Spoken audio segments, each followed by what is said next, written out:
Is he sleeping? He's sleeping there. Oh. Stuck. You put him in the... Oh.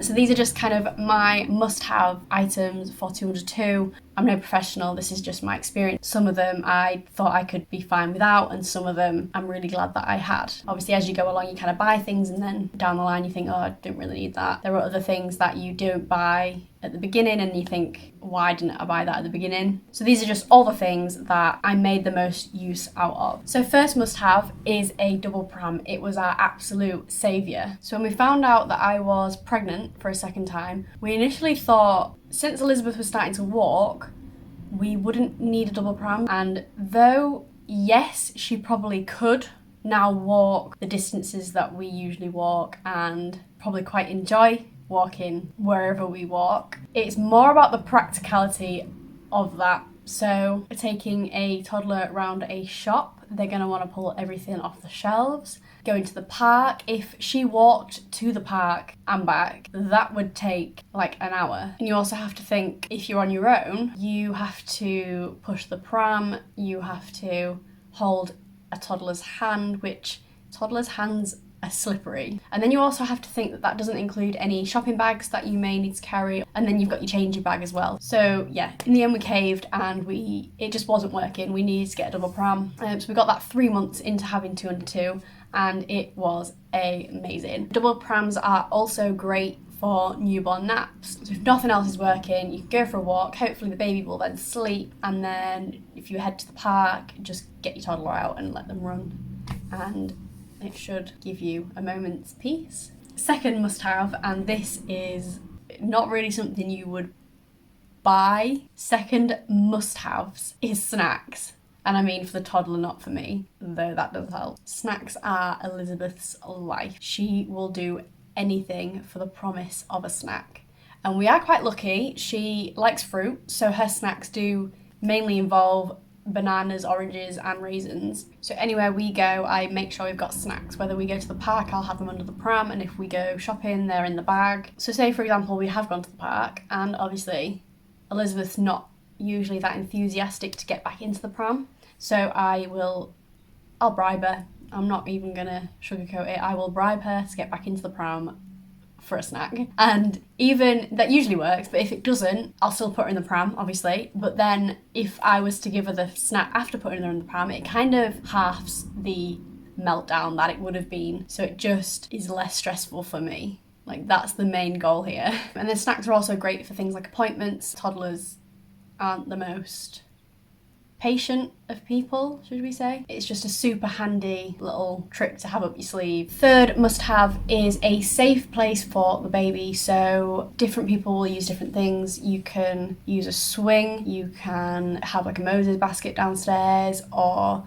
some people do use like playpens for the toddler instead, but I don't think Elizabeth would allow me to do that, which makes it sound like she's in charge, which I'd like to say isn't the case. But I just found that it was super easy to have somewhere simple to place Penelope that was safe. It meant if I needed to leave the room momentarily, I could pop her in there and strap her in, and I knew that when I walked back in the room, I wouldn't find Elizabeth trying to carry her baby sister around the room, or potentially be standing on her if I'd put her on the floor. Fourth must have is some reins for your toddler, which we don't use often, but as I mentioned earlier in the video, toddlers' hands are very slippy. So if not for anything else, just purely for safety, I always told myself I would never buy reins because I thought they looked awful. I thought it looked like they had like dog leads on. I mean, we've got like a backpack one, so I think they don't look as bad as maybe like the ones on the wrist, but it's personal preference, personal choice, and I'd never kind of look at anyone now and think, oh, But I just think if you've got your baby in the pram and they're walking beside you, if you're walking next to a road and they were to slip out of your hand, and I know as much as we like to think that we can trust our toddlers and as much as we think they listen, if it's that one day when they don't and they do run straight out into the road, it's just not worth thinking about. If it was to be me on my own, I would have Penelope in the pram and I'd have Elizabeth, I'd be holding her hand, and then I'd have like the reins around my wrist, so if she was to slip out of my hand, you've just got that backup. Fifth must have is screen time. Sorry. Obviously in moderation, but Elizabeth definitely has a lot more screen time than she did before I had Penelope. At first I kicked myself about it. I thought I was a horrible parent. I thought, oh, I must be ruining her. But I think there are some days where if your only win is to make it through the day, then it's okay. She has learned so much from some of the videos she's watched on like YouTube. But yeah, I think if you take some time out to kind of pick some good educational videos, there's absolutely nothing wrong with it. Obviously, I'll say again, in moderation, but she's learned so much from them and that can't be a bad thing. So I think screen time in between good structured daily activities and lots of fresh air, it's a good happy medium for everyone. Sixth must have is a pretty simple one. It's just to have a proper changing bag. So one that will fit 2 babies worth of items inside. We picked one that has loads of pockets, so I can pretty much section off both of their things separately, because if you're to dive into the bag and you need a nappy for one, you're guaranteed to just keep pulling out the wrong size nappy. So the one we've got has separate pockets. We put Penelope's size and Penelope's things on one side and Elizabeth's are on the other.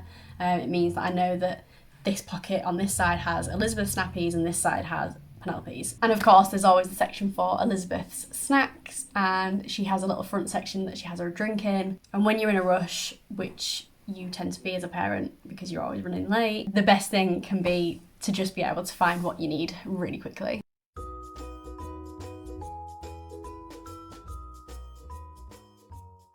What's that one?